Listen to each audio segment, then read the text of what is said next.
சஷ்டி கிருத்திகை. நீங்கள் சின்ன வயசில் இருக்கும்போது உங்கள் அம்மாலாம் பார்த்தீங்கன்னா, நம்ம அம்மா இல்லை நம்ம பக்கத்து வீட்டில் இருக்கவங்க எல்லாருமே சாப்பிடாம இருக்கம்பா விரதம்னு சொல்லுவாங்க. என்னென்னு கேட்டால் சஷ்டி விரதம்னுவாங்க, இல்லை கிருத்திகை விரதம்னுவாங்க.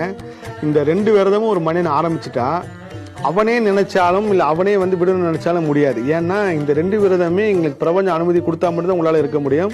அப்பேற்பட்ட ஒரு அற்புதமான, இன்றைக்கும் ஒரு பெரிய பிரபல தயாரிப்பாளர் சஷ்டி விரதம் இருப்பார். நான் கேட்பானே, சாப்பிடாம இருக்கீங்களா இப்போ சஷ்டிப்பா, நான் இன்றைக்கி சாப்பிட மாட்டோமான்னு. அந்த மாதிரி இந்த சஷ்டி விரதமும் கிருத்திகை விரதமும் ஒரு மனிதன் வாழ்க்கையில் வந்துருச்சுன்னா அது நீங்கள் எத்தனை ஜென்மம் எடுத்தாலும் நீங்கள் கடைசி கலியுகம் அழிவு வரைக்கும் உங்களால் நிறுத்த முடியாது. பிரபஞ்சம் விருப்பப்பட்டு முருக சக்தி அனுபவிச்சா மட்டும் தான் உங்களால் அந்த விரதம் இருக்க முடியும்.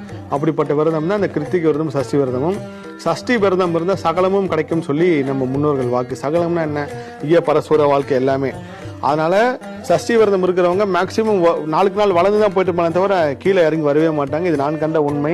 என்னாலேயே சஷ்டி விரதம் வரைக்கும் இருக்க முடியல. ஏன்னா நான் பொது வெளியில் நிறைய சுற்றிருக்கனால எங்கேயோ இடத்துல மறந்து சாப்பிட்டோன்றனால இப்போ வரைக்கும் இருக்க முடியல. நான் 48 நாள் விரதம் இருக்குன்னு சொல்லும் போது முருகர், அது மட்டும் நான் இப்போ வரைக்கும் நான் ஃபாலோ பண்ணுறேன். அடுத்து வந்து கிருத்திகை விரதம்.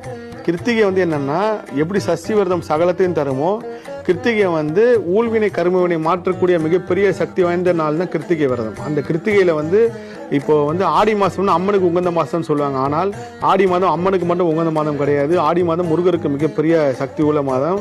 முருகருக்கு வந்து எத்தனையோ கிருத்திகள் ஃபேமஸாக இருந்தாலும், எத்தனையோ கிருத்திகள் சக்தி வாய்ந்தாலும் அதில் 3 விஷயம் வந்து ரொம்ப முருகருக்கு வந்து ரொம்ப பவர்ஃபுல்லான நாள். ஒன்று ஆடி கிருத்திகை, ஒன்று தை கிருத்திகை, அதுக்கப்புறம் பங்குனி உத்திரம். இந்த ஆடி கிருத்திகையும் தை கிருத்திகையும் கிட்டத்தட்ட ஒரு வருஷத்தை வர எல்லா கிருத்திகையும் விரதம் இருக்க முடியாத கூட இந்த ஒரு நாள் விரதம் இருந்தால் அந்த பலன் கிடைக்கும்னு சொல்லுவாங்க. அதனால் அந்த ஆடி கிருத்திகை வந்து ஆகஸ்ட் மாதம் வருது. ஸோ அப்பேற்பட்ட பொன்னான ஆடி கிருத்திகை திருநாள் வந்து ஆகஸ்ட் மாதம் 16ஆம் தேதி வருது. 16ஆம் தேதி ஆரம்பித்து 17ஆம் தேதி